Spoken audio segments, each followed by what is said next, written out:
हाँ भाई, चलो आपने अनुक्रम श्रेणी पढ़ा था, ठीक है, और उसके बारे में थोड़ा सा रिवीजन और करा दूंगा मैं, ठीक है। जो कल नहीं आया था हमें समझ में आएगी, ठीक है। वीडियो तो डाले थे और कल टेस्ट के लिए थोड़ी तैयारी करते रहे सब सही से। कल को टेस्ट बहुत मजेदार टेस्ट होने वाला है। क्या वजह से? और बहुत आसान टेस्ट है। टाइम सर 9 से रखो, 1 से 4 रहेगा। सर 9 से रखो, टाइम 1 से 4, एक से मतलब ना इधर ना उधर, टाइम 1 से 4। ठीक ठीक है, ऐसा रोनित सर का बैच है यहाँ पर। चलो एक से चार। चलो मैं बता दूंगा बाकी। कैसे आप लोगे बाहर देखते हैं बाद में। वहाँ तो बहुत चीजें हो जाएंगे। एक उस कोने पे बाहर बिठा के लेंगे ना, बाहर बिठा कौन कौन चैप्टर का? चलिए। अच्छा, ये चैप्टर नंबर आपका 9 है। 9 भी आएगा। चैप्टर 9। चैप्टर 9 में मैंने आपको कल अनुक्रम के बारे में समझाया था, ठीक है।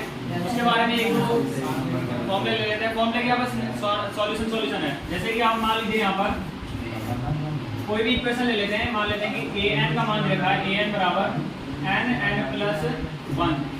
ये समीकरण है हमारे पास, और ये कहते हैं कि आपको प्रथम 5 पदों के मान बताने हैं। प्रथम 5 पद, पहला पद क्या होगा, जैसे कि n का मान क्या रखोगे आप, 1, दूसरा 2, तीसरा 4, प्रथम 5 पद ये हो जाएंगे, ठीक है। इस टाइप से आपको क्या करना, बस a1 और n की जगह पे क्या रखोगे, 1 प्लस 1 3 2, यानी कि पहला पद क्या हो गया, 2। ऐसे ही आप n की जगह पे अगला क्या रखोगे, 2 रखोगे। ये हम 1 2 3 4 5 क्यों रख रहे हैं, क्योंकि हमें क्वेश्चन में ये दिया होगा कि प्रथम 5 पदों को आप फाइंड कीजिए। प्रथम 5 पद कौन से होंगे, पहला पद यानी कि n का मान 1 रखो तो पहला पद निकल जाएगा, n का मान 2 रखो तो, क्योंकि आपको पता है कि जो पद स्टार्ट होते हैं, पहला ही तो स्टार्ट होता है, 0 से स्टार्ट हो जाता है, 1 से स्टार्ट होता है ना, तो इसलिए पहले पद को आप 1 2 3 4 इस टाइप से नाम दोगे। दूसरा क्वेश्चन आपका इस टाइप का आया था कि क्वेश्चन आपका ये रखा है कि an बराबर n प्लस 1, ये एक समीकरण ले लेते हैं, और ये कह रहा है कि आपको a17 का मान निकालना है, ठीक है। इस टाइप से क्वेश्चन आ सकता है। a17 का मान कैसे होगा, आप तो देख रहे हो कि a है n की जगह पे क्या है 17, n की जगह पे आपको क्या रखना है, बस 17, यानी कि a17 बराबर कितना हो जाएगा, 17 प्लस 1 कितना हो गया, 17 और गुणा करके देखना, जो भी आंसर आएगा आपका गुणा सही करो, प्लस 17 गुणा 17 इकट्ठा रहे हैं, ठीक है। Yes, अब हम आ जाते हैं समांतर श्रेणी। समांतर श्रेणी और अब आ जाते हैं हम समांतर या फिर गुणोत्तर श्रेणी, ठीक है। अभी तो हम अनुक्रम श्रेणी पढ़ते, अब हमारी आती है समांतर और गुणोत्तर श्रेणी। बहुत आसान श्रेणी है, यानी कि सीरीज है। कैसे है देखो, सबसे पहला आपका सीक्वेंस, जिसे हम बोल लेते हैं अनुक्रम, वो हमने सीखा अभी, आपको कल मैंने बताया ना। अब आगे आ जाते हैं सीरीज। क्या है सीरीज, जिसे हम क्या बोलते हैं, श्रेणी। अनुक्रम तथा श्रेणी, अनुक्रम के बारे में हमने पढ़ लिया, आज पढ़ेंगे हम श्रेणी के बारे में, यानी कि सीरीज के बारे में, ठीक है। अब यहाँ पर सीरीज आपके 2 टाइप के होते हैं, कल भी मैंने आपको बताया था। पहला कौन सा होता है, समांतर, और दूसरा ठीक है नहीं, समांतर और दूसरा गुणोत्तर। अब देखिए, ध्यान से देखते रहिएगा इधर। समांतर श्रेणी में आपको पता है कि जब 2 नंबरों के बीच का जो डिफरेंस समान हो तो उसे हम क्या बोलेंगे, समांतर श्रेणी। और गुणोत्तर का मतलब ये है कि जब 2 पदों, यानी कि जो क्रम के 2 पद होते हैं, उन दोनों का जो रेशियो हो वो समान हो तो उसे हम क्या बोलेंगे, गुणोत्तर श्रेणी। जैसे आज मैं सीधे आपको एग्जांपल पे नहीं, आप जो डेफिनेशन उस पे लेके जाता हूँ, ठीक है। क्या होता है इसका, सीरीज क्या होता है, series a comma a plus b comma a plus 2d इस टाइप से जाते हैं, ठीक है। इसका मतलब क्या है कि जो डिफरेंस है दोनों का समान होना चाहिए। जैसे मैंने अगर यहाँ पर a की जगह पे क्या रख दिया, 2, देखिए यहाँ पर a की जगह पे क्या रख देता हूँ मैं, 2, और d की जगह पे क्या रखूँ, 1, चलो 2 ही रख देता हूँ, ठीक है। अब a की जगह पे, यानी कि a क्या आपका प्रथम पद है, a क्या आपका प्रथम पद, और d क्या आपका दोनों के बीच का डिफरेंस। मैंने आपको बता दिया, देखिए a जो है आपका क्या है, पद है, पहला अनुपात है और डी क्या आपका Difference। अब यहाँ पर देखिए आपको कभी कभी यहाँ पर टी भी मिल सकता है। टी का मतलब होता है टर्म। क्या होता है टर्म जैसे आप पढ़ते हो ना टर्म, यस सर। उसका आपको टी भी मिल सकता है। जैसे आपका यहाँ पर डिफरेंस है, डिफरेंस इनके बीच डिफरेंस, जैसे आपका डिफरेंस का डी लिया गया है ना, वैसे ही आपको ए के प्लेस पर टी भी मिल सकता है। तो वहाँ पर आपको कंफ्यूज नहीं होना है। Yes sir. ठीक है। अब आप अगर ए के प्लेस पर 2 और डी के प्लेस पर भी 2 रखते हो तो देखो ए का मान 2, ए का मान 2 है और डी का मान भी 2 है, कितना हो गया 4। ए का मान 2 है और डी का मान 2 तो 4, कितना हो गया। इस टाइप की आपकी सीरीज बन के आ जाएगी। अब बात कर लेते हैं गुणोत्तर श्रेणी की। समांतर श्रेणी को हम क्या बोलते हैं, एपीपी बोल देते हैं और इसको क्या बोल देते हैं, ठीक है। आगे देखते हैं, ये होगी। अब गुणोत्तर श्रेणी का मतलब ये है कि जो क्रम के 2 पद हैं आपके, उनका जो रेशियो होना चाहिए वो समान होना चाहिए। रेशियो का मतलब अनुपात, ठीक है।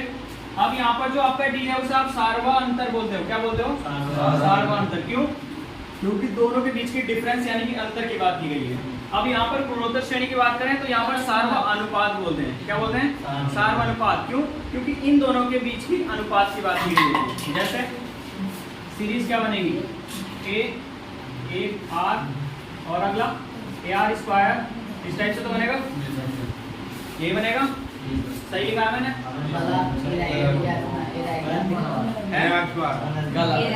क्यों, कैसे गलत है, नहीं चलो मैं AR स्क्वायर होता, ये लगा दिया आप, सही है। Yes sir. पक्की बात है, देख लो ध्यान से। चलो आगे ए आर की पावर कितनी, ए आर की पावर कितनी, इस टाइप से। तो क्या सीरीज सही है, यस सर। देखो आप रेशियो निकाल लो, रेशियो समान आना चाहिए। रेशियो का मतलब अब यहाँ पर मैंने अगर ए की जगह पे 2 रख दिया और मान लेते हैं आर की जगह पे भी क्या रख दूं, 2 रखता हूँ, तो देखते हैं भाई मान निकाल लिए। ए का मान क्या आ गया 2, ए का मान 2 है, आर का मान 2 है, कितना हो गया 2 दूनी 4। ए का मान 2 है और गुणा 2 की पावर 2 यानी कि 2 दूनी 4, कितना आ गया हमारे पास। अगला क्या आएगा, ये तो आएगी। अब किन्हीं भी 2 पदों के बीच का डिफरेंस निकाल के देख लेते हैं। किन्हीं भी 2 पदों के बीच का डिफरेंस निकाल के देख लेते हैं। डिफरेंस को सॉरी रेशियो निकाल के देखेंगे। देखिए आर का मान निकालते हैं। मान लेते हैं कि हम क्रम के 8 और 16 ले रहे हैं। क्रम के ले रहे हैं, कभी ऐसा मत कर लेना इसे ले लो और फिर लास्ट वाले को ले लो, ठीक है। देखिए 16 आपका है ना, तो जो आपका अंतिम पद है उससे आपको पहले वाले पद को घटा लेना। अगर यहाँ पे मान लेते हैं A9 है तो यहाँ पर क्या होना चाहिए, A8 होना चाहिए। चलिए अभी हम क्या कर रहे हैं, 16 बटे क्या 8, कितना आ गया 2। चलिए दूसरा निकाल लेते हैं। अब ये वाले रेशियो ले लेते हैं इन दोनों का, तो 32 बटे कितना आ गया 2। समझ में आ रही है नहीं, यस सर। समांतर श्रेणी का जब हम डिफरेंस निकाल समांतर श्रेणी किसे बोलेंगे, जब किन्हीं क्रमशः 2 बिंदुओं के बीच की जो डिफरेंस है यानी कि जो अंतर है वो अगर समान आती है तो उसे क्या बोलेंगे, समांतर श्रेणी। और अगर आपकी किन्हीं भी क्रम के 2 बिंदुओं के जो अनुपात है वो अगर समान आते हैं तो आप क्या बोलोगे उसे, गुणोत्तर श्रेणी। अब देखिए समांतर श्रेणी में आपका जो होता है nth टर्म अगर आपको फाइंड करना हो, मान लेते हैं कि आपको Tn या फिर An फाइंड करना हो, बात एक ही मैंने आपको बताया, ठीक है। अगर आपको क्या करना है nवां पद फाइंड करना है तो आप क्या करोगे उसमें a plus n minus 1 into dt। जहाँ पर a आपका क्या है, यहाँ पर आप देख लो, जहाँ a आपका क्या है प्रथम, n क्या है पदों की संख्या मान लो या फिर nवां पद मान लो। n क्या आपका nवां पद,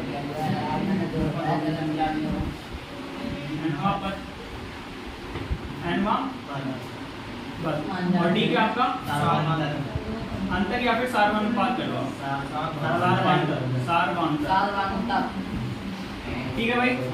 अब अगर हम इसकी बात करते हैं, अब इसको चलो इसे मिटा देते हैं, ठीक है।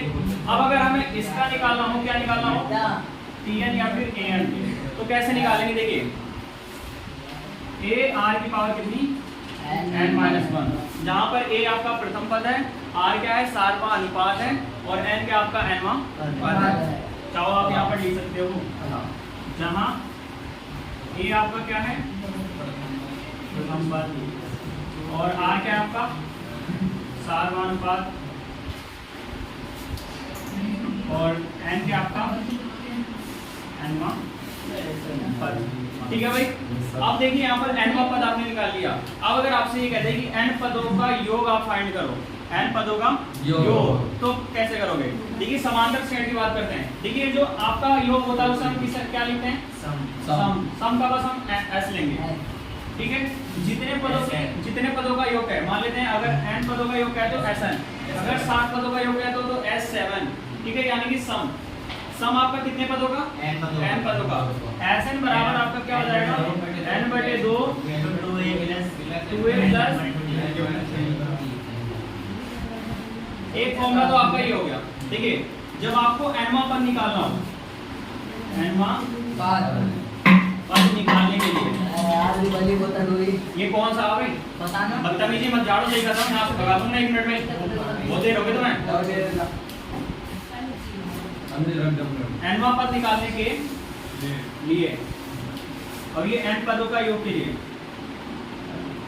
n पदों के योग के लिए। ठीक है भाई, अब चलिए इसमें भी n पदों के योग की बात कर लेते हैं। ठीक है, तो यहाँ पर भी हम s n से डोनोट करते हैं। यहाँ पर आपको क्या करना है? nवां पद के लिए, nवां पद के लिए, और यहाँ पर n पदों का योग। ठीक है, क्या हो जाएगा? देखिए sn बराबर, ठीक है, sn बराबर a r की पावर n माइनस 1 और अपॉन में कितना? r minus 1। या फिर आप इसे एक सूत्र और कर सकते हो, यहाँ से माइनस कॉमन ले लो, यहाँ से माइनस कॉमन ले लो। जब आप दोनों में से माइनस कॉमन लोगे तो यहाँ से माइनस और ये माइनस आपस में कैंसिल हो जाएंगे और ये वाला प्लस हो जाएगा, ये वाला प्लस हो जाएगा, तो आपका 1 माइनस r की पावर n। या फिर आप इसे ये लिख सकते हो ये 1 माइनस r की पावर n और बटे में कितना? 1 माइनस r। ठीक है, ये आप इस टाइप के दो फॉर्मूले लगा सकते हो। अब यहाँ पर हम सम की बात करते हैं, समांतर की। ठीक है, जब हम समांतर श्रेणी की बात करते हैं तो यहाँ पर एक पदों के योग की संख्या और भी है। क्या होता है? जैसे मान लीजिए यहाँ पर आपको ये सीरीज दी हुई है, ये दी हुई है, मान लेते हैं 2 4 6 8 10 12 इस टाइप से। लास्ट में मान लेता हूँ मैं कौन सा पद है? 12 पद है। अब आपको देख रहे हो कि यहाँ पर अंतिम पद भी ज्ञात है। ठीक है, और जब आपको अंतिम पद ज्ञात हो तो वहां पर आपको एक फॉर्मूला और पता होना चाहिए। बहुत आसान फॉर्मूला है, देखिए क्या है? sn बराबर n/2 यहाँ पर क्या हो जाएगा? 2a plus l। ठीक है, और जहां पर l क्या आपका? अंतिम पद। ठीक है, ये आप यहाँ पर फॉर्मूले इन्हें लिख लीजिए। उसके बाद सीधे हम एक्सरसाइज पे पहुंचते हैं। एक्सरसाइज आपकी बहुत आसान है, फॉर्मूले हैं ये।